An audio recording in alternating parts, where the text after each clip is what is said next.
तो बच्चों आप हेडिंग डाल सकते हैं matrices and determinants JEE advanced, JEE mains and advanced.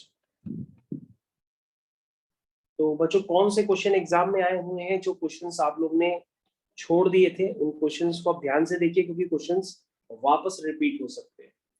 तो आप हमारे साथ क्वेश्चन लिखेंगे और फिर उसको ट्राई करेंगे। काफी छोटे छोटे क्वेश्चन है। क्वेश्चन है, if A is an involuntary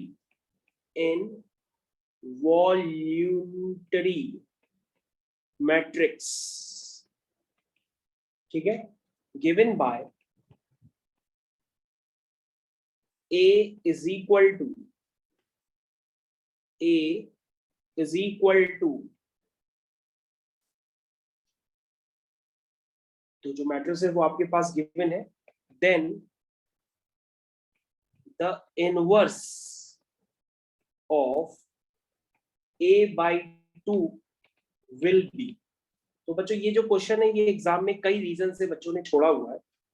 पहला रीजन ये क्योंकि उन्होंने फर्स्ट लेक्चर अपनी मैट्रिसेस एंड डिटरमिनेंट्स का फर्स्ट लेक्चर जिन बच्चों ने अटेंड नहीं किया उनको यही नहीं पता पड़ा कि involuntary matrix, idempotent matrix, इन सब का क्या मतलब होता है और किसी का इनवर्स कैसे एग्जिस्ट करता है।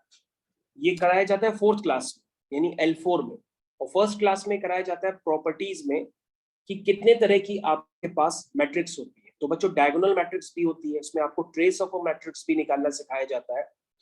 Even trace of a matrix में भी क्वेश्चन आया हुआ है जिसको लोगों ने गलत किया हुआ है। तो बच्चों आपके पास ये क्वेश्चन है, लिखा है ए एक आपकी इनवॉल्यूंटरी मैट्रिक्स है और आपको निकालना है A/2 का इनवर्स। तो बच्चों अगर आप इस क्वेश्चन को करना चाहते हैं तो सबसे पहले आपको ये ध्यान देना होता है कि इनवॉल्यूंटरी मैट्रिक्स क्या होती है। सबसे पहले तो ये पता होना चाहिए। Sir whose inverse is the same itself। तो आप कहोगे सर जिसका A² is equal to I, अगर ये रिलेशन फॉलो होता है तो हम उसको कहते हैं कि आपकी जो मैट्रिक्स होगी वो इनवॉल्यूंटरी मैट्रिक्स। तो इनवॉल्यूंटरी मैट्रिक्स की पहचान होती है ये relation A² is equal to I। तो बच्चों देखिए आप कुछ बता रहे हो मेरे को समझ में नहीं आ रहा है, लेकिन अगर आपको नहीं पता है तो आप इस रिलेशन को याद कर लीजिए, A² is equal to I। इसका मतलब होता है कि मैट्रिक्स आपकी इनवॉल्यूंटरी है तो A² इक्वल टू I को फॉलो करेगी। अब बच्चों हमें करना क्या है, हमें इनवर्स निकालना है A/2 का। तो जैसे हम इनवर्स की बारी लेते हैं तो हमें A/2 का इनवर्स निकालना है। तो पहले हम A के लिए समझ लेते हैं कि A के लिए क्या कंडीशन है। और बच्चों अगर हम कभी भी इनवर्स के लिए सोचते हैं तो अगर आपके पास कोई अगर गिवन इक्वेशन होती है हम उसी से ही इनवर्स निकालने की कोशिश करते हैं। तो बच्चों में यहाँ पे प्री मल्टीप्लाई कर देते हैं A इनवर्स। इस इक्वेशन में हम प्री मल्टीप्लाई कर देते हैं A इनवर्स। तो बच्चों जैसे ही मल्टीप्लाई करते हैं तो यहाँ पर आपको एक डाटा नजर आता है कि A इनवर्स इंटू A, ये क्या बन जाता है, A इनवर्स इंटू A ये बन जाता है identity matrix into A is equal to A inverse I। तो बच्चों आपके पास इसका मतलब एक रिलेशन आ गया कि I इंटू A का मतलब A ही हुआ और A इनवर्स इंटू I का मतलब A इनवर्स ही हुआ। तो इसका मतलब आपके पास एक रिलेशन आ गया कि वो रिलेशन है A is equal to A inverse. बच्चों देखिए आपके सामने मैंने कभी रिलेशन जनरेट किया है A is equal to A inverse. ये रिलेशन आपको समझ में आना चाहिए कि कैसे जनरेट, यानी कि बच्चों अब आपको A/2 का क्या निकालना है, आपको A/2 का निकालना है इनवर्स। और बच्चों आपको जब आपकी फंडामेंटल क्लास होती है तो इनवर्स के लिए डिफाइनिंग रिलेशनशिप क्या बताया जाता है। जैसे मान लो एक मैट्रिक्स है A, उसका आपको इनवर्स निकालना है। तो किसी भी मैट्रिक्स का इनवर्स, हमने कहा नेट से अगर मैट्रिक्स है A तो उसका इनवर्स है B, तो अगर B जो है A का इनवर्स है तो A और B का जो प्रोडक्ट होगा वो होगा एक आइडेंटिटी मैट्रिक्स। तो बच्चों अगर A into B is equal to identity matrix का प्रोडक्ट है तो जो B होगा बच्चों वो A इनवर्स इंटू I होगा। ये रिलेशन आप इस तरह से जनरेट करते थे, बल्कि आप इसमें I अपॉन A नहीं लिखते थे। और अगर आपको ये स्टेप फंडामेंटल लेवल पे नहीं पता है तो आप एक और स्टेप समझ लीजिए कि भी हम लिखते हैं AB is equal to I तो उसका मतलब होता है B is called inverse of it. और वो इनवर्स जनरेट कैसे होता था, आप दोनों तरफ ए इनवर्स का प्री मल्टीप्लाई करते थे, क्योंकि काफी सारे बच्चों को अभी भी इनवर्स की प्रॉपर्टीज नहीं पता है। तो बच्चों यहां से आपके पास ए इनवर्स इंटू ए बन जाता था आई, और ये बन जाता था B is equal to A inverse I. कुछ इस तरह से रिलेशन बनता था। तो बच्चों यहां से आई इंटू बी बी बन जाता था, और B is equal to A inverse बन जाता था। तो बच्चों आप ध्यान दे सकते हैं कि A B is equal to I में बी को हम ए का इनवर्स क्यों कहते हैं, इस वजह से ही कहते हैं। ये बात आपको समझ में आना चाहिए। यानी बच्चों फंडामेंटल लेवल पे आप इनवर्स निकालने के लिए क्या सोचते थे, एक अलग से मैट्रिक्स सोचते थे, है ना। उसी तरीके से बच्चों अगर आपके पास a/2 का इनवर्स निकालना है, तो a/2 के इनवर्स को हम मान लेते हैं बच्चों b, और अगर b a/2 का इनवर्स है तो इन दोनों का प्रोडक्ट आइडेंटिटी मैट्रिक्स के इक्वल होगा। ये बात आपको समझ में आनी चाहिए। उसके बाद बच्चों आप क्या करते थे, वही स्टेप आप रिपीट करेंगे। इनवर्स निकालने के लिए हम दोनों तरफ a इनवर्स का प्री मल्टीप्लाइड करेंगे। जैसे ही बच्चों हम a इनवर्स का प्री मल्टीप्लाई करेंगे, आपकी काफी सारी प्रॉब्लम यहाँ पे खत्म होना चालू हो जाए। तो बच्चों स्टेप देखिए, शायद अब आपको समझ में आ गया होगा। a inverse into a inverse into a को कंबाइन करेंगे तो ये i हो जाएगा। ध्यान से देखिए, तो ये बच जाएगा i b is equal to 2a inverse i। ये कुछ इस तरह से बन जाएगा बच्चों। i b ये b ही हो जाएगा, सीधा सीधा b इज इक्वल टू आप 2a इनवर्स लिख सकते हैं। और बच्चों ध्यान से देखिए, b is equal to 2a inverse, और a इनवर्स आपने अभी निकाला था, क्योंकि इनवॉल्यूंटरी मैट्रिक्स है तो आप a इनवर्स को a से रिप्लेस कर सकते हैं, यानी b आपका 2a आ गया। दैट मींस बच्चों यहाँ पर बात क्लियर है कि जो आपका b था वही a/2 का इनवर्स था। तो a/2 का इनवर्स है b, और b की वैल्यू क्या है 2a, तो इसका सही आंसर क्या हुआ 2a। तो बच्चों आपका फाइनल आंसर निकालकर मैंने दे दिया, this is your final answer. और मैंने इसको बहुत ही शॉर्टकट से किया, लेकिन अमूमन बच्चे इसको कैसे करने की कोशिश करेंगे, उनके मन में आएगा कि ए इनवर्स है तो सबसे पहले इनवॉल्यूंटरी मैट्रिक्स पे आता अटक सकते हैं, इनवर्स का फंडा नहीं पता है उस पर अटक सकते हैं। इसके अलावा हो सकता है आप इनवर्स का नाम सुनते ही A inverse is equal to 1/mod a into adjoint A की तरह सोचने लगे। जब आप इतना बड़ा बड़ा प्रोसेस करेंगे तो आपको काफी समय लग सकता है क्वेश्चन करने में। इसलिए जो क्वेश्चन करने को प्रॉपर्टीज चाहिए, वो सारी प्रॉपर्टीज मैंने आपको बताई हैं, उनको यूज करिए और क्वेश्चन समझने की कोशिश करिए। तो बच्चों हम लोग नेक्स्ट क्वेश्चन की तरफ अब जल्दी ही बढ़ेंगे। नेक्स्ट क्वेश्चन जो आपकी प्रॉपर्टी को रिवाइज करवा सकता है। और बच्चों अब जो क्वेश्चन होगा वो क्वेश्चन होगा आपका जेई एडवांस। तो बच्चों नेक्स्ट क्वेश्चन, हर क्वेश्चन के साथ एक प्रॉपर्टी भी आप सीखेंगे। तो नेक्स्ट क्वेश्चन बच्चों आपकी स्क्रीन पे आ रहा है। Next question is matrix A satisfies a square is equal to 2a minus I। देखिए क्या लिखा है, मैट्रिक्स से सेटिस्फाई रिलेशन को सेटिस्फाई करती है जहां पर where I is the identity matrix, then ठीक है, जहां पर I जो है आपकी आइडेंटिटी मैट्रिक्स है, और मान लीजिए यहां पर जो n है वो n जो है 2 या 2 से बड़ा है, ठीक है, और n यहां पर आपका नेचुरल नंबर भी है, ये कंडीशन है। तो आपसे पूछा जा रहा है कि an is equal to, an किसके इक्वल होगा। आपके पास 4 ऑप्शंस भी दिए हैं, तो ये 18 क्वेश्चंस में से जो सिंगल करेक्ट वाला क्वेश्चन है ये उसमें से है। 4 ऑप्शंस दिए हैं, एक ऑप्शन में लिखा है Na माइनस आई, फिर ऐसे करके 4 ऑप्शंस दिए हैं। बाय द वे हम लोग इस क्वेश्चन को करना स्टार्ट करते हैं।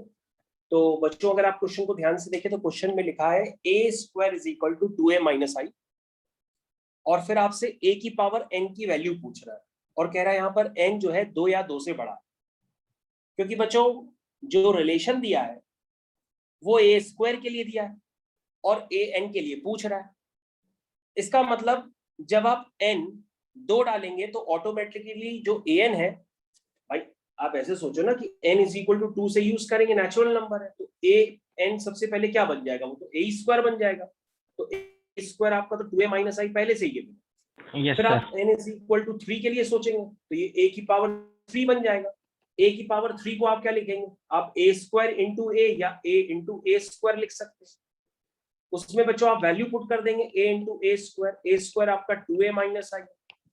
इसको बच्चों आप सिंप्लीफाई करेंगे तो a क्यूब आ जाएगा 2a square minus a into I, यही तो आएगा। आंसर देख लीजिए, a इंटू आई वापस a बन जाएगा, यहां तक बन गया। अब बच्चों इस रिलेशन में आपको a स्क्वायर फिर से पता है तो a स्क्वायर की वैल्यू आप पुट कर दीजिए, this is 2a minus I minus a। तो बच्चों यहां से आ जाएगा a cube is equal to 2 2 जा 4 4a minus 2i minus a। तो बच्चों ओवरऑल ये वैल्यू आ रही है 3a माइनस 2i। तो बच्चों ये वैल्यू आप चेक कर लो क्या आई है, ये वैल्यू आई है a क्यूब की 3a माइनस 2i। अब बच्चों ये a की पावर n पूछ रहा है तो जाहिर सी बात है कोई ना कोई ये सिमेट्री फॉलो कर रहा होगा। अगर आपको सिमेट्री अभी भी नहीं समझ में आई तो आप एक काम कर लो, आप a की पावर 4 निकालो तो a की पावर 4 होगा a क्यूब इंटू a, यही तो लिखोगे। a की पावर 4 क्या होगा a इंटू a क्यूब या a क्यूब इंटू a।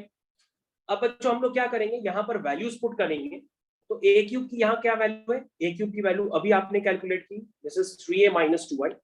इसको बच्चों सिंप्लीफाई करेंगे तो ये हो जाएगा 3a स्क्वायर माइनस 2a। जब आइडेंटिटी मैट्रिक्स से मल्टीप्लाई होगा तो वो तो ऑटोमेटिक गायब हो जाएगी, तो आप इसको माइनस 2a आई की जगह माइनस 2a आई 2a ही लिख सकते हैं। अब बच्चों ये क्या बन गया 3a square minus 2a, a square की वैल्यू आप पुट कर लो। a स्क्वायर की वैल्यू क्या है आपकी स्क्रीन पे लिखी हुई है, a स्क्वायर की वैल्यू आप पुट कर लीजिए 2a minus I minus 2a।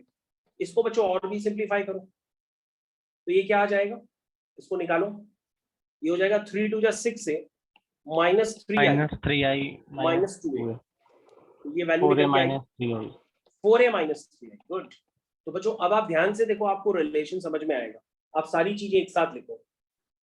देखो a स्क्वायर आपका है 2a माइनस आई, ठीक है।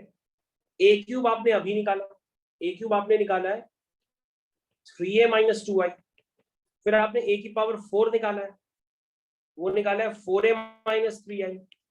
तो बच्चों अगर ये सिमेट्री चलाते रहोगे तो a की पावर n आपको समझ में आ जाएगा, वो हो जाएगा na minus n minus 1 into I. Question finish हो गया, क्वेश्चन फिनिश हो गया, आपका यही आंसर है।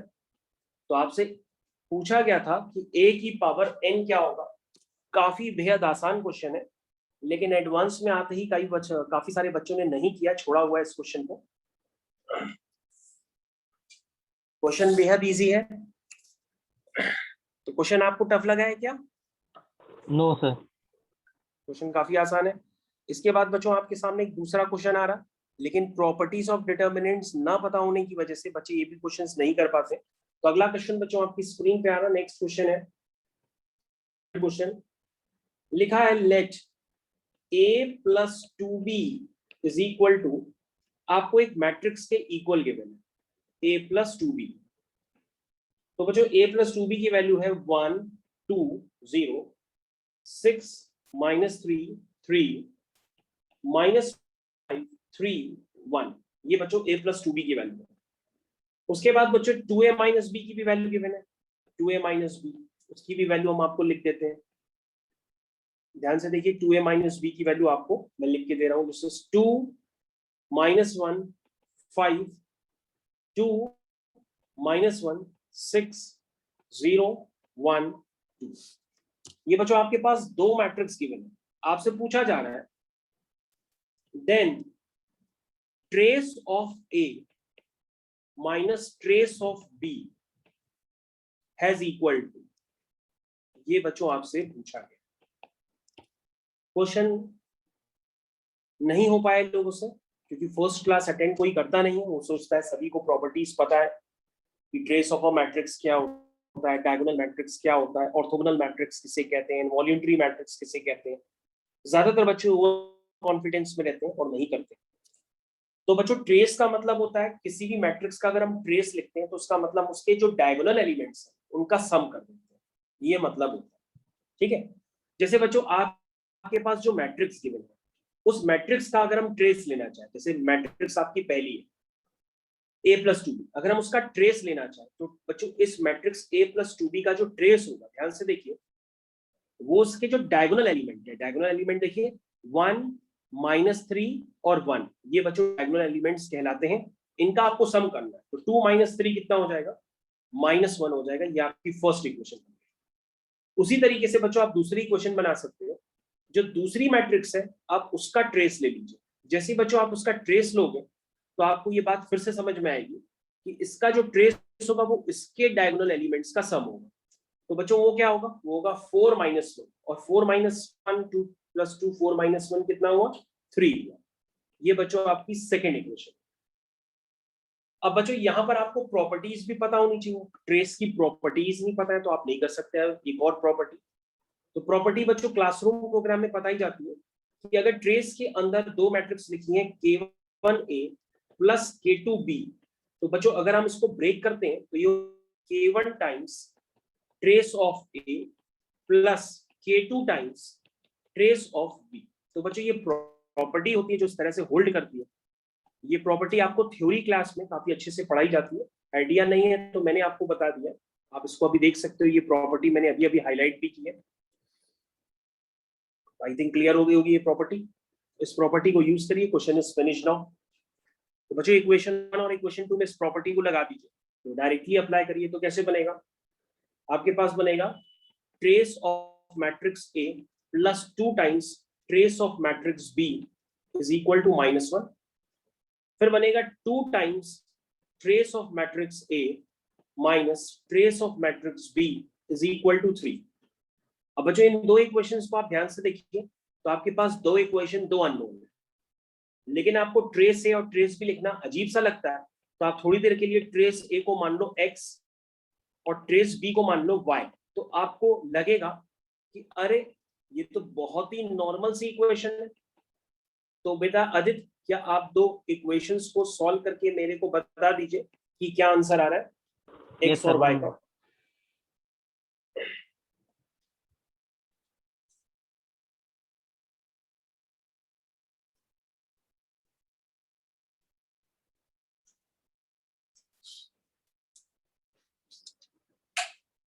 Sir x is equal to 1, okay, तो x1 है, इसका मतलब y is trace equal to बच्चों आपने -1। निकाला है।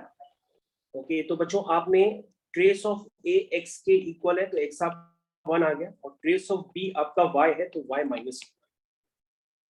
तो ये कहानी आप सभी लोगों को क्लियर हो गई होगी। अब बच्चों आपको trace of a minus trace of b निकालना है। Trace of a minus trace of b आपको इवेल्युएट करना है। तो this is 1 minus -1 that is equal to 2। ये बच्चों आपका फाइनल आंसर हो गया। आप जरा चेक कर लीजिए। लेकिन जिन बच्चों को ये कहानी नहीं पता है, ये प्रॉपर्टीज नहीं पता है, तो वो तो करते रहेंगे सिर्फ। क्यों? क्योंकि वो कहेंगे कि सर हमारे पास दो मैट्रिक्स गिवन है, हम करते हैं पहली इक्वेशन में हम 2 का मल्टीप्लाई कर देते हैं और फिर हम दोनों इक्वेशंस को माइनस कर देते हैं, तो b वहां से निकल आएगा। क्योंकि माइनस करेंगे तो मैट्रिसेस भी माइनस होंगी, 2 का मल्टीप्लाई करेंगे तो मैट्रिक्स के भी हर एलिमेंट में 2 का मल्टीप्लाई होगा, फिर उनको हम माइनस करेंगे। सर माइनस करेंगे तो हमारे पास b निकल आएगा, बी मैट्रिक्स। उसी तरीके से हम बी की वैल्यू पुट करके हम ए की मैट्रिक्स की वैल्यू निकाल लेंगे। सर मैट्रिक्स ए आ जाएगी, मैट्रिक्स बी आ जाएगी, अब हम उसका ट्रेस निकालेंगे मैट्रिक्स ए का और ट्रेस निकालेंगे मैट्रिक्स बी का, फिर हम उनको माइनस करेंगे तो फिर हमारा आंसर आएगा। लेकिन अगर आपको प्रॉपर्टीज नहीं पता है तो आप ऐसे करेंगे, लेकिन ये काफी ज्यादा टाइम टेकन होगा। अगर आपको प्रॉपर्टीज पता है तो आप फटाफट इसको इस तरह से ब्रेक करेंगे, दो इक्वेशंस बन जाएगी और तुरंत आपका क्वेश्चन बहुत ही कम समय में फिनिश हो जाएगा। तो आई थिंक आपको समझ में आ गया होगा क्वेश्चन अच्छी तरीके से। इसके बाद बच्चों नेक्स्ट क्वेश्चन आपकी स्क्रीन पे आ रहा है। तो बच्चों नेक्स्ट क्वेश्चन आपकी स्क्रीन पे, this is number of real values of lambda for which the matrix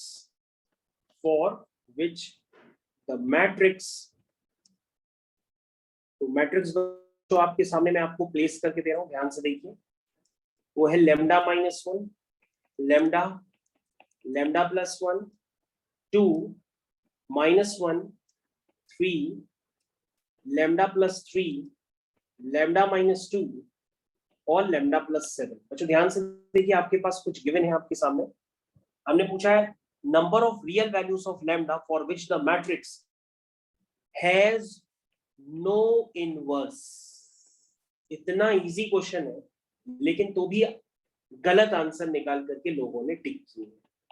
पहला आंसर है 0, दूसरा आंसर है 1, तीसरा आंसर है 2 और चौथा आंसर है नन ऑफ दीस।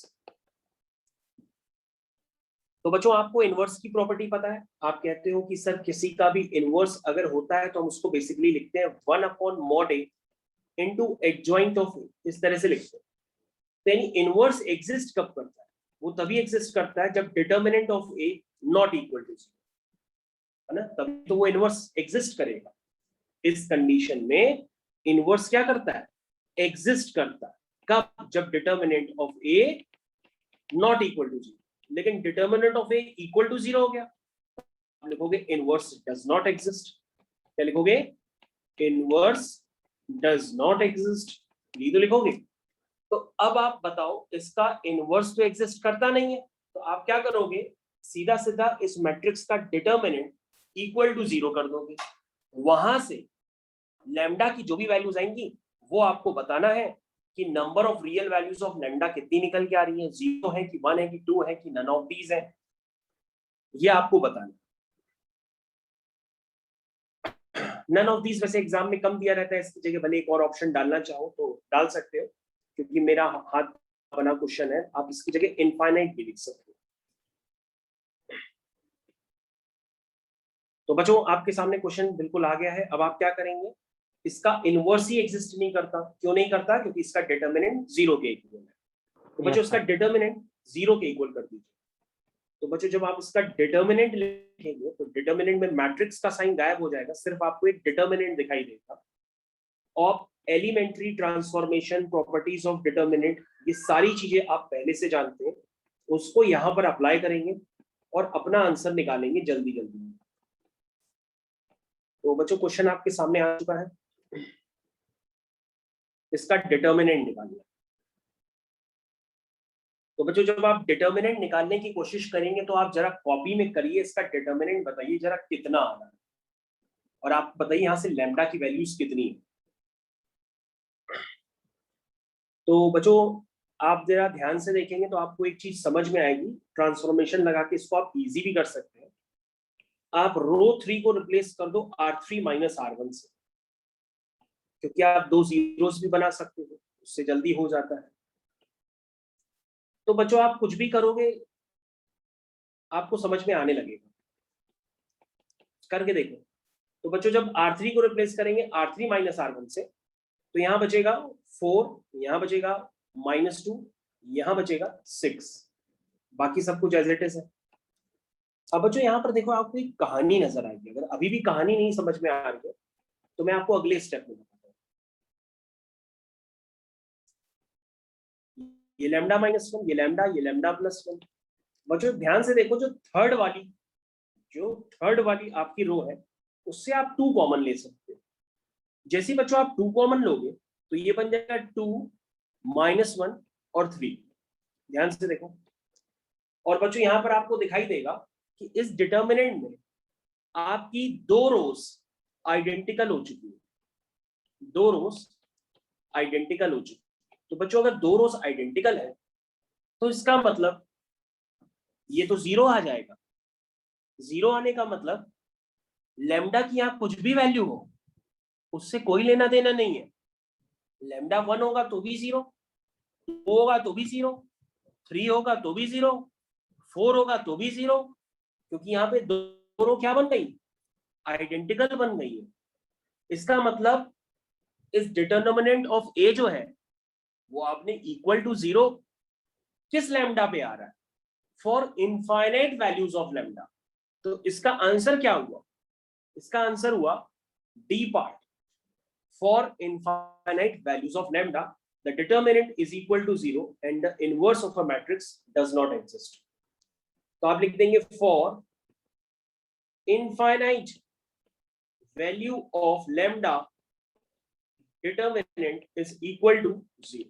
तो बच्चों आपको ये समझ में आना चाहिए कि आपने क्या किया है। अब आप इसको किसी भी तरीके से सॉल्व करेंगे, ये आपको यही नजर आएगा कि ये लैम्डा पे डिपेंड ही नहीं करेगा। आप करके देखिए अपनी कॉपी में,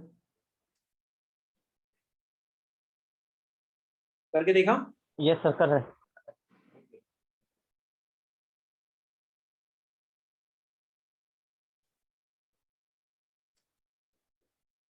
यस सर। ओ, तो बच्चों ये क्वेश्चन आपके सामने था, इसमें ज्यादातर बच्चों ने 0, 1, 2 मार्क किया हुआ है, लेकिन इसका आंसर इनफाइनाइट है। अब बच्चों हम नेक्स्ट क्वेश्चन की तरफ चलते हैं। नेक्स्ट क्वेश्चन पे आप देखिए क्या करना है आपको।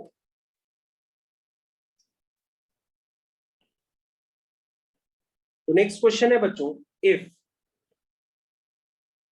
डिटर्मिनेंट, तो बच्चों डिटर्मिनेंट ये 0 के इक्वल है। डिटर्मिनेंट के अंदर लिखा है a+1, a+2, a+p, a+2, a+3, a+q, a+3, a+4, a+r। बच्चों ध्यान से देखिए, आपके पास एक डिटर्मिनेंट इक्वल टू 0 है। पूछा जा रहा then PQR R in, 4 options भी दिए, वो भी मैं आपको दे देता हूं। पहला ऑप्शन है AP, दूसरा ऑप्शन है GP, तीसरा ऑप्शन है HP और चौथा ऑप्शन है नन ऑफ दीस। तो बच्चों आप देख सकते हैं यहाँ पर आपके पास एक क्वेश्चन गिवन है, आपसे पूछा जा रहा PQR किसमें है। बच्चों अगर आप क्वेश्चन ध्यान से देखें तो क्वेश्चन में आपको दिखेगा कि ए खूब सारी जगह लिखा हुआ है, लेकिन ए से उसको लेना ही देना नहीं है। उसको लेना देना सिर्फ PQR से, उसको लेना देना सिर्फ PQR से। तो ए वाले जो भी टर्म्स बच्चों कैंसिल हो सकते हैं, उसको आप कैंसिल करके हटा दीजिए।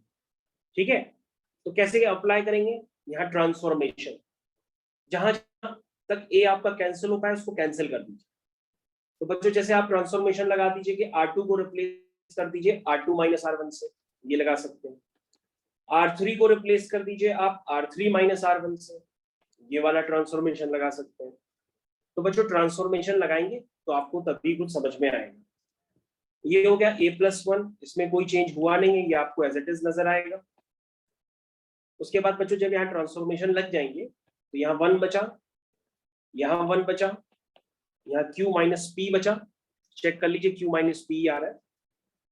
यहाँ 2 बचा, यहाँ 2 बचा, यहाँ R - P बचा, R - P, yes sir, R3 - P yes. उसके बाद बच्चों यहाँ पर 2 1 भी बन गए। अगर 2 1 बन गए तो उससे अच्छी क्या बात है, 2 1 चमकते ही आप C2 को रिप्लेस कर दीजिए C2 - C1 से, क्योंकि 1 अगर दिख जाए तो 0 बनाए बिना रहा नहीं जाता है। 0 बना करके फिर हम उसको एक्सपेंड कर सकते हैं। तो बच्चों जैसे ही आप बनाएंगे तो आपको क्वेश्चन जल्दी होते हुए नजर आने वाला है। ये देखिए 0 बन गया। तो बच्चों आपके पास क्या दिया था कि ये डिटर्मिनेंट जो है ये बेसिकली इक्वल टू 0 है। ये जो था ये इक्वल टू 0। अब बच्चों इसको आप एक्सपेंड कर दो, और एक्सपेंड करना चाहते हो तो आप सेकंड कॉलम के अबाउट एक्सपेंड कर दो, जल्दी हो जाएगा। तो सेकंड कॉलम के अबाउट एक्सपेंड करोगे तो वहां पे 1 है, तो ये हो जाएगा -1 टाइम्स R - 1, ठीक है, -2Q + 2P is equal to 0। तो यहां से बच्चों ध्यान से देखिए क्या निकल के आया, जरा हमको बता दीजिए। A B C आपको किसमें नजर आ रहे हैं? PQR किसमें नजर आ रहे हैं? P - 2Q + R बार ब्रैकेट में माइनस। ओके चलिए मैं आपको लिख के बताता हूँ ये क्या है एक्सप्रेशन। तो ये हो गया बच्चों R - 2Q और -P + 2P हो गया P। तो बच्चों अगर आप ध्यान से देखें तो यहां से आ गया R + P is equal to 2Q। इसका मतलब Q की वैल्यू आ गई P + R/2। इसका मतलब बच्चों PQR किस में है? AP में है। PQR इन AP। ये भी एग्जाम का क्वेश्चन है, लेकिन ज्यादातर बच्चों ने इसको कर लिया था। अब बच्चों मैं आपको प्रॉपर्टीज पे अभी और भी क्वेश्चन बता रहा हूँ, और कुछ ऐसी प्रॉपर्टीज बता रहा हूँ जो मैंने आपको किसी टर्न पे बताई भी थी, लेकिन अब ये डिपेंड करता है कि आप उसका एप्लीकेशन यहाँ पर याद आता है कि नहीं आता। प्रॉपर्टी तो बताई थी। तो स्टार्ट विद द क्वेश्चन। बच्चों नेक्स्ट क्वेश्चन आपके सामने आ रहा है, रेडी हो जाइए। नेक्स्ट क्वेश्चन है बच्चों, if A is equal to, if A is equal to, एक मैट्रिक्स गिवन है 1 2 -1 -1 1 2 2 -1 1, ये मैट्रिक्स आपके पास गिवन है। पूछा जा रहा, देन आपसे देखिए पूछा क्या जा रहा, जो पूछा जा रहा मैंने आपको प्रॉपर्टी में बताया। आपसे पूछा जा रहा डिटर्मिनेंट ऑफ एडजॉइंट ऑफ ए, ये पूछा जा रहा, इसकी वैल्यू पूछी जा रही। डिटर्मिनेंट ऑफ एडजॉइंट ऑफ ए, इसका आंसर है या तो 14 की पावर 1, या तो आंसर है 14 की पावर 2, या तो आंसर है 14 की पावर 3, या तो आंसर है 14 की पावर 4। ये चार आंसर्स बच्चों आपको दिए गए, कैसे करेंगे बताइए। तो बच्चों जब आप ध्यान से देखेंगे तो आपको मैंने प्रॉपर्टीज तो बताई हैं। जैसे मैंने आपको पहली प्रॉपर्टी बताई थी कि a into adjoint of a is equal to mod a into I is equal to adjoint of a into a। ये प्रॉपर्टी मैंने आपको बताई थी, दिस इज फर्स्ट प्रॉपर्टी। उसके बाद बच्चों मैंने आपको ये भी प्रॉपर्टी बताई कि एडजॉइंट a का जो मॉडुलस होता है वो मॉड a की पावर n-1 होता है, ये भी प्रॉपर्टी मैंने बताई है। इसके अलावा बच्चों मैंने आपको ये भी प्रॉपर्टी बताई है कि एडजॉइंट ऑफ, ध्यान से देखिएगा, इसके बाद ये थी प्रॉपर्टी जो मैंने आपको चिल्ला के बताई थी, एडजॉइंट ऑफ ए, ध्यान से देखिए, एडजॉइंट ऑफ ए का डिटर्मिनेंट वो किसके बराबर होता था, था मॉड ए की पावर n-1 का होल स्क्वायर। तो जिस बच्चे को ये प्रॉपर्टी याद होगी क्वेश्चन को बहुत ही जल्दी कर ले जाएगा, क्योंकि यहाँ पे n ऑर्डर ऑफ मैट्रिक्स है, इस मैट्रिक्स का ऑर्डर 3 है, तो 3 - 1 हुआ 2 और 2 का स्क्वायर हुआ 4, यानी ये डिटर्मिनेंट की पावर 4 है और डिटर्मिनेंट 100% इसका 14 ही आएगा। आप निकाल के चेक कर लो, मैं तो चेक भी नहीं करूंगा क्योंकि हर आंसर में 14 ही दिया हुआ है। इसका सही आंसर क्या होगा, 14 की पावर 4। इस तरह से आप क्वेश्चन को जल्दी से जल्दी कर सकते हैं। तो बच्चों आप इसका डिटर्मिनेंट अपनी कॉपी में इवैल्यूएट कर लीजिए, ये 14 आएगा और आपका आंसर हो जाएगा 14 की पावर 3 - 1, क्योंकि ऑर्डर ऑफ मैट्रिक्स आपका जो है क्या है, ऑर्डर ऑफ मैट्रिक्स मैंने आपको बता रखा है, ऑर्डर ऑफ मैट्रिक्स आपका है 3/3, तो 3 - 1 हो गया 2, 2 का स्क्वायर 4। आई थिंक सभी बच्चों को क्लियर हो गया होगा आंसर। यस। तो बच्चों ये प्रॉपर्टी आपको टाइम पे स्ट्राइक करनी चाहिए, टाइम पे स्ट्राइक नहीं की तो सब बेकार है। अब बच्चों एक क्वेश्चन भटकते भटकते हर सेट में चल रहा है, उसी पैटर्न से घुमाया जा रहा है, जेई एडवांस तक, जेई मेंस में, हर जगह घुमाया जा रहा है। तो अब इस तरह के क्वेश्चन आप गलत नहीं करिएगा जो हम बताने जा रहे हैं। If A B and C are, ध्यान से देखिएगा, n cross n matrices, if A, B and C are n cross n matrices and determinant of A is equal to 2, determinant of B is equal to 3 and determinant of C is equal to 5, ये आपके पास में मैंने आपसे पूछा जा रहा value of determinant of A square B C inverse is equal to, इसकी value क्या हो। क्वेश्चन आपको याद आ गया होगा। क्वेश्चन कम समझ में आता है, डिटर्मिनेंट को डीईटी ने लिख करके डायरेक्ट लिखिए। आपके पास डिटर्मिनेंट दिया है 2, डिटर्मिनेंट ऑफ बी दिया है आपके पास 3 और डिटर्मिनेंट सी दिया है आपके पास 5। आपसे पूछा जा रहा है determinant of A square B C inverse, ऐसे लिख लीजिए तो आप सकता है ज्यादा समझ में। मैंने तो एग्जाम की लैंग्वेज ही यूज की है। तो जो मैंने डिटर्मिनेंट्स की det A square into det B upon det C. हाँ हाँ ठीक है। तो बच्चों अगर आप बिल्कुल आंसर बता सकते हैं तो बिल्कुल बताइए, क्योंकि मैं आपका वेट कर रहा हूँ। This is mod A, mod A, mod B, और ये हो जाएगा सी इनवर्स मतलब 1/c। मॉड ए यानी मॉड ए का स्क्वायर, या उसको 2 बार मल्टीप्लाई कर लीजिए, 2 2 जा 4 और 4 3 जा 12, 2 2 जा 4 और 4 3 जा 12, ये हो गया 12। और ये 1/c का मॉडुलस है, तो इसको आप मॉड सी की होल पावर -1 भी ऐसे भी लिख सकते हैं। ये दोनों एक ही बात है, जैसे आप लिखना चाहें वैसे लिख लीजिए। तो बच्चों आप बता सकते हैं, तो डिटर्मिनेंट ऑफ सी कितना दिया है? डिटर्मिनेंट ऑफ सी आपके पास दिया है 5। तो आप इसको 1/5 लिख दीजिए, तो आपका आंसर आ गया 12/5। तो बच्चों आपका आंसर आपके पास निकल के आ गया है। लेकिन अगर आपको प्रॉपर्टीज थोड़ी कम पता है तो यहाँ पे तकलीफ हो सकती है, इसलिए प्रॉपर्टीज आप जान लीजिए।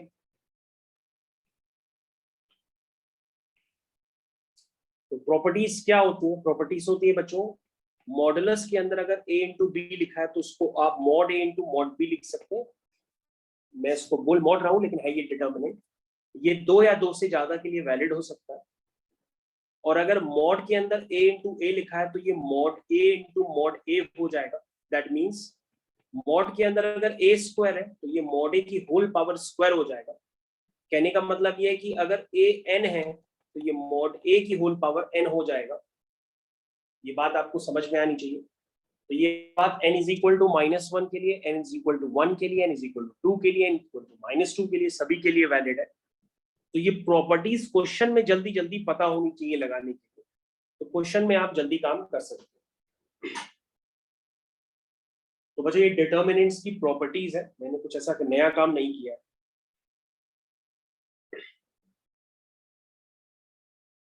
आई थिंक सभी बच्चे समझ गए होंगे।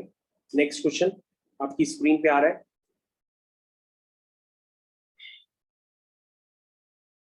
तो बच्चों जो क्वेश्चन बताएंगे बेहद इंपॉर्टेंट है, आपको एग्जाम में मिलेंगे जरूर भटकते हुए।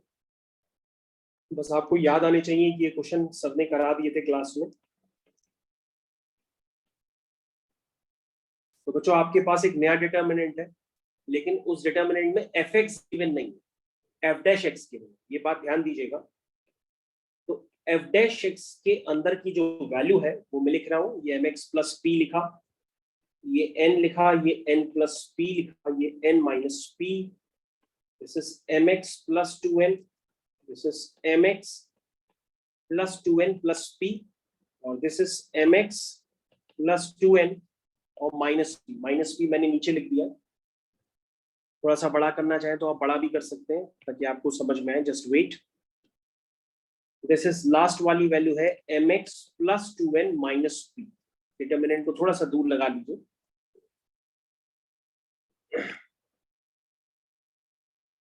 तो बच्चों यहाँ पे लिखा है कि एफ डैश एक्स आपका ये है, क्वेश्चन गिवन है, then y is equal to F X represents,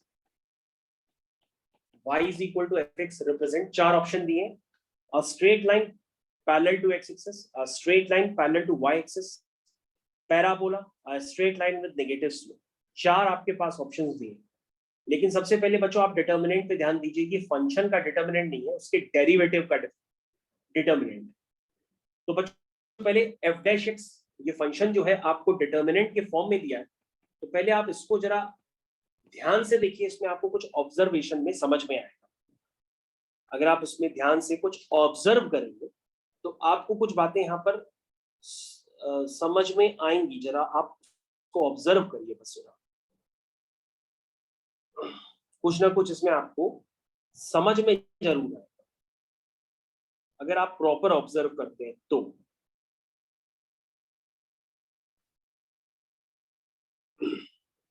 तो बच्चों आपने ऑब्जर्व किया होगा कि यहाँ पर एक ट्रांसफॉर्मेशन लगा दें कि R2 को रिप्लेस कर दो R2 प्लस R1 से। देखो सारे टर्म मिलते ही जुलते आपको दिखाई दे, और R3 को रिप्लेस कर दो R3 प्लस R1 से। ये जरा आप लगा के देखो, क्योंकि टर्म्स में सिमेट्री थी, अगर हम उनको ऐड करते हैं तो वैसी ही चीजें आपको नजर आएंगी। तो ये बच्चों mx minus p mx plus p, यहाँ पे तो कोई चेंज हुआ नहीं था, ठीक है। और आपने अभी चेंज किया कि R2 को रिप्लेस कर रहे हैं R2 प्लस R1 से, तो ये हो जाएगा mx प्लस n, ठीक है। ये भी हो जाएगा mx प्लस n, क्योंकि माइनस p से प्लस p कैंसिल हो जाएगा। ये भी mx प्लस n हो जाएगा, ध्यान दिया। उसके बाद R3 प्लस R1 करो, तो R3 प्लस R1 करोगे तो सब 2 टाइम्स नजर आएंगे, आप ध्यान से देखो, 2 times mx plus n, 2 times mx plus n, 2 times mx plus n। ये ऐसा डाटा आपके पास गिवन है, ठीक है। अब बच्चों अगर आप इस डाटा पे थोड़ा ध्यान से देखोगे तो आपको ये बात समझ में आएगी कि क्वेश्चन फिनिश हो। हाँ, 2 कॉमन ले लिया तो रो सिमिलर हो गई, दो रो आइडेंटिकल हो जाएंगी, और दो रो आइडेंटिकल होने का मतलब क्या है कि f डैश x आपका 0 है, और किसी का भी डिफरेंशिएशन अगर 0 होता है तो वो तभी हो सकता है जब आपका फंक्शन ओरिजिनल में क्या हो, कांस्टेंट। इसका मतलब बच्चों जो y इज इक्वल टू आपके पास f डैश x दिया हुआ था, ध्यान से देखो, जो आपका y is equal to fx है, वो रिप्रेजेंट करने के लिए पूछा गया है, वो क्या रिप्रेजेंट करेगा। अगर f डैश x 0 है तो fx कांस्टेंट हो गया, तो आपसे पूछा जा रहा y is equal to constant, ये क्या रिप्रेजेंट करता है, straight line. y is equal to constant represent करेगा कुछ नहीं, बहुत साधारण, y is equal to constant एक लाइन होती है जो पैरेलल टू x एक्सिस होती है, तो आप कहोगे सीधा सीधा straight line parallel to x axis हो गई, यानी इसके ऑप्शन में इसका ए पार्ट सही हो जाएगा। और आप इसका आंसर लिख सकते हैं, a straight line parallel to x axis, ये बच्चों आप आंसर लिख सकते हैं। क्वेश्चन देखने में भले आपको ऊपर नीचे नजर आ रहे हो, लेकिन है ये इजी। तो क्वेश्चन बच्चों बेहद आसान था, मैंने आपको कुछ भी ऐसा टफ काम नहीं कराया है कि आपको बहुत ही ज्यादा कोई टफ काम लग रहा हो। तो बच्चों नेक्स्ट क्वेश्चन के लिए आप रेडी हो सकते हैं, तैयारी करिए नेक्स्ट क्वेश्चन की। ओके बच्चों, ready for the next question. The question मैं आपको लिख देता हूं, if A B C are real, if ABC are real, then the value of determinant,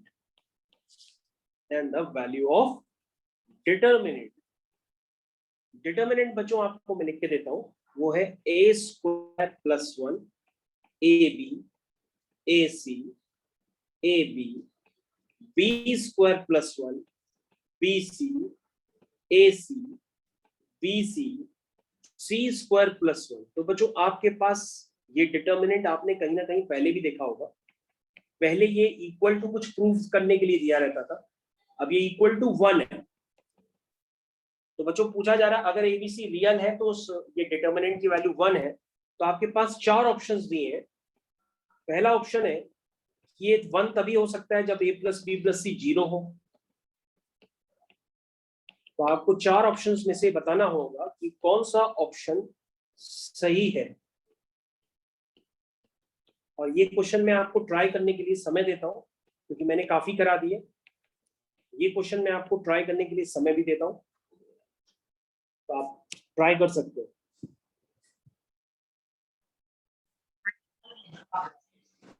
sir तो बच्चों मैंने आपको ये क्वेश्चन, क्या बेटा? Sir D option. D option, okay. तो बेटा अगर डी ऑप्शन टिक कर दोगे तो ये बेसिकली मोर देन 1 है, तो आप ये भी बता दो कि इसमें और कोई ऑप्शन हो सकता है। अभी हमने चेक किया ये मोर देन 1 में भी है। तुम कहोगे सर A 0 है, B 0 है, C 0 है, तो सर हम ये भी तो कहेंगे कि अगर इनका सम लेंगे सर ए ऑप्शन तो A ऑप्शन भी 0 होगा। ये मोर देन 1 है, हमने ध्यान से देखा, ये मोर देन 1 है। तो बेटा ये मोर देन 1 है, इसमें 2 ऑप्शंस हैं A और D, ये दोनों ऑप्शंस आपके सही हो सकते हैं। अब आप इस क्वेश्चन को करते कैसे हैं, इसकी वर्किंग कोई देखने नहीं वाला है, लेकिन आप आंसर सही बताइए, क्योंकि बोर्ड का पेपर तो देना नहीं है, तो आपकी वर्किंग कोई नहीं चेक करेगा कि आप विदाउट एक्सपेंडिंग कर रहे हो या एक्सपेंड करके अपना रिलेशन कर रहे हो, जैसे भी कर रहे हो कोई लेना देना नहीं, लेकिन ऑप्शन आपके सही होने चाहिए। तो बच्चों यहाँ पर दो ऑप्शन आपके सही हैं, एक ऑप्शन है ए और दूसरा ऑप्शन है डी, ये दो आंसर आपके सही होंगे। तो बच्चों आई होप आप लोगों ने कर लिया होगा। इस क्वेश्चन का सॉल्यूशन मैं आपसे डिस्कस नहीं कर रहा हूँ क्योंकि आपसे आंसर निकल आया, लेकिन आपको डाउट हो तो आप दोबारा भी पूछ सकते हैं। इसके बाद बच्चों हम लोग नेक्स्ट क्वेश्चन की तरफ चलते हैं, और नेक्स्ट क्वेश्चन आपकी स्क्रीन पर ये बच्चों ये रहा। नेक्स्ट क्वेश्चन को ध्यान से देखिए, इसमें लिखा हुआ है if A and B are unit matrix of 4x4 then determinant of 3AB square is equal to। Question तो एकदम ऐसा एग्जाम में आया है, जिनको थोड़ी बहुत भी प्रॉपर्टीज पता होगी वो सब क्वेश्चन ऐसे उड़ा रहे होंगे बच्चे कि पूछो नहीं। बच्चों मैंने काफी दिनों तक आपको एक्सप्लेन किया है प्रॉपर्टी में कि कभी भी अगर के ए लिखा हो इस तरह से, ध्यान से देखिएगा यहाँ पर तो गलती होती है 100%। ये दो मैट्रिक्स का मल्टीप्लिकेशन नहीं है, ये कांस्टेंट के साथ मैट्रिक्स है। अगर आपको ये प्रॉपर्टी अभी तक नहीं पता है तो कोई ना कोई क्वेश्चन आप एग्जाम में जरूर गलत कर देंगे, और अगर पता है तो अच्छी बात है, नहीं पता है तो आप देखिए।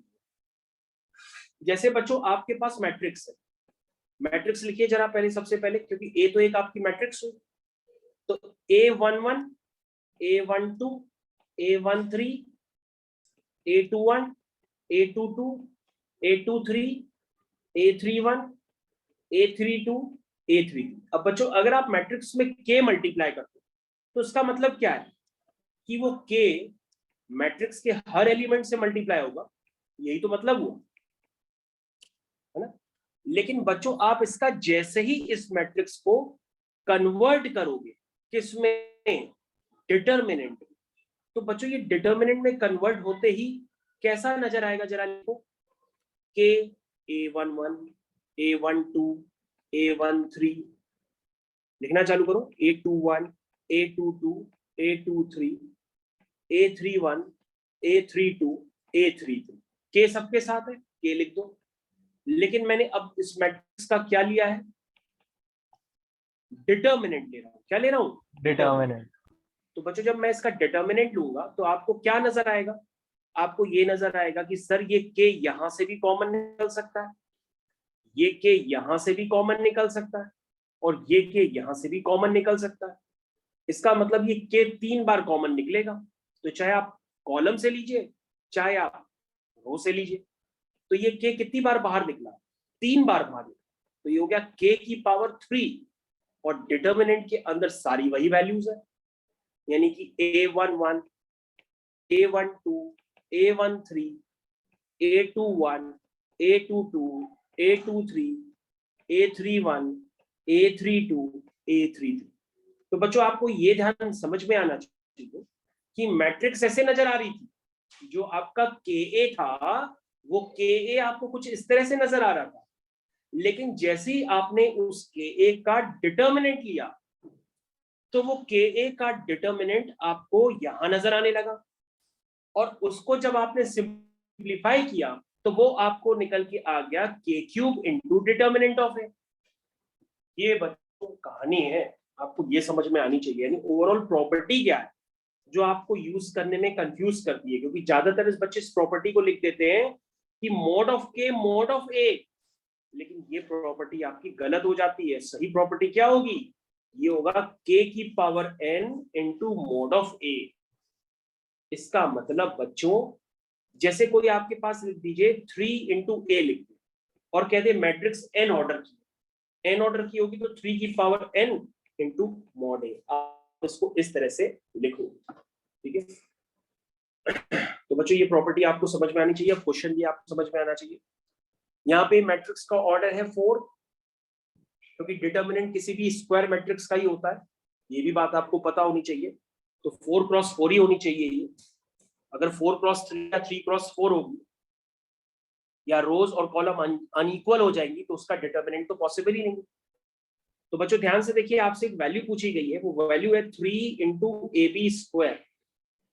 तो बच्चों यहाँ पर देखिए एक मैट्रिक्स है, इधर ध्यान से देखिए एक मैट्रिक्स है, बी स्क्वायर करेंगे तो बी इंटू बी करेंगे वो भी एक मैट्रिक्स आएगा, और दो मैट्रिक्स का मल्टीप्लीकेशन भी एक मैट्रिक्स है। लेकिन अगर उस मैट्रिक्स में आप इस नंबर 3 को मल्टीप्लाई करोगे तो वो उस मैट्रिक्स के हर एलिमेंट से मल्टीप्लाई होगा।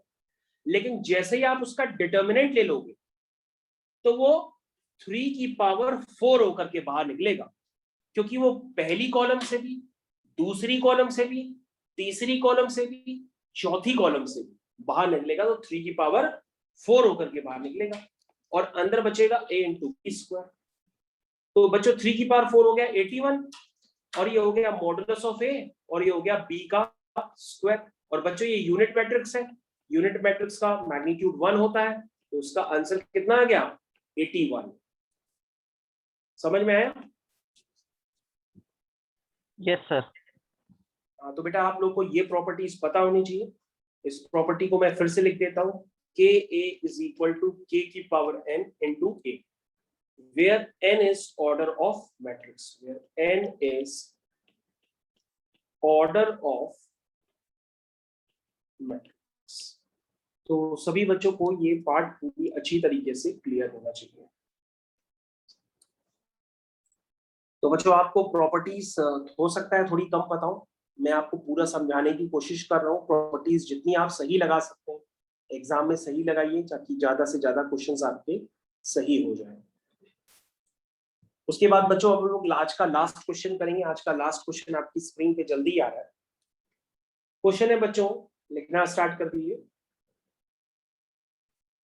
Late a is equal to, ये एक डिटर्मिनेंट है, ये भी एग्जाम का ही क्वेश्चन है।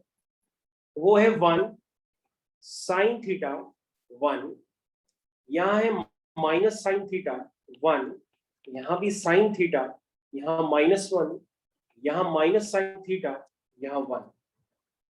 ठीक है, ये बच्चों आपका क्या लिखा है डिटर्मिनेंट। और जो बच्चों थीटा है, जो थीटा है वो आपका 0 से 2 पाई के बीच में लाई है। थीटा बिलोंग टू 0 से 2 पाई। तो बच्चों यहां पर आपके पास 4 ऑप्शंस दिए गए हैं। पहला ऑप्शन है डिटर्मिनेंट ऑफ ए वो 0 है। दूसरा ऑप्शन है डिटर्मिनेंट ऑफ ए, ठीक है, वो लाई करता है, उसका इंटरवल दिया है 0 से इंफिनिटी। फिर दिया है डिटर्मिनेंट ऑफ ए, उसका भी इंटरवल दिया है 2 से 4, उसका इंटरवल दिया है 2 से 4। मतलब उसका डिटर्मिनेंट या तो 0 आएगा या 2 से 4 के बीच में लाई करेगा, जहां 2 और 4 दोनों इंक्लूडेड है। या तो उस मैट्रिक्स का जो डिटर्मिनेंट है वो 2 से इंफिनिटी के बीच में लाई करेगा, जहां पे 2 क्या है इंक्लूडेड है, क्योंकि वहां पे क्लोज ब्रैकेट। तो बच्चों आपके पास ये 4 ऑप्शन दिए हैं, उसमें आपको सही जवाब बताना है क्या होगा। क्वेश्चन आसान है। सबसे पहले आप क्या करोगे, इसका डिटर्मिनेंट निकालोगे। अगर आपको कोई प्रॉपर्टी नहीं लगानी है तो आप डायरेक्टली डिटर्मिनेंट लगा दो, और मेरे को आंसर कंफर्म करो, मैं वेट कर रहा हूँ।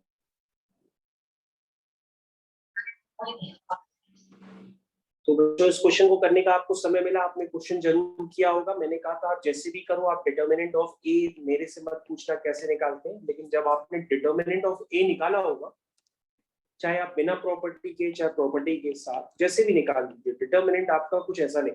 अब बच्चों ये थीटा पे डिपेंडेंट है, तो बच्चों जो साइन थीटा होता है वो -1 से 1 के बीच में लाई करता है, लेकिन साइन स्क्वायर थीटा 0 से 1 के बीच में लाई करेगा, यही तो होगा। तो इसकी मिनिमम वैल्यू होगी 0। जब मिनिमम वैल्यू आप 0 करोगे तो इस डिटर्मिनेंट की मिनिमम वैल्यू आ जाएगी 2, और जब इसकी मैक्सिमम वैल्यू आप 1 पुट करोगे तो 1 + 1 2 हो जाएगा। तो इस डिटर्मिनेंट की मैक्सिमम वैल्यू हो जाएगी 2 × 2 4, यानी मिनिमम से अपनी मैक्सिमम वैल्यू के बीच में ही ये डिटर्मिनेंट लाई करेगा, दैट मींस 2 से 4 के बीच। तो उसका सही आंसर हो गया सी पार्ट। तो बेटा तुमको समझ में आ गए सारे क्वेश्चन? Yes sir. तो तुमको प्रॉपर्टीज पता है कि नहीं सारी, कि ऐसे ही अभी उल्टी फुल्टी पता है? सही, बाकी और भी प्रॉपर्टीज होती है, टोटल 10 प्रॉपर्टीज होती है। आज मैं कुछ ही प्रॉपर्टीज आपको बता पा रहा हूँ, लेकिन सारी प्रॉपर्टीज आपको पता है कि नहीं पता है? Yes sir. ओके ठीक है।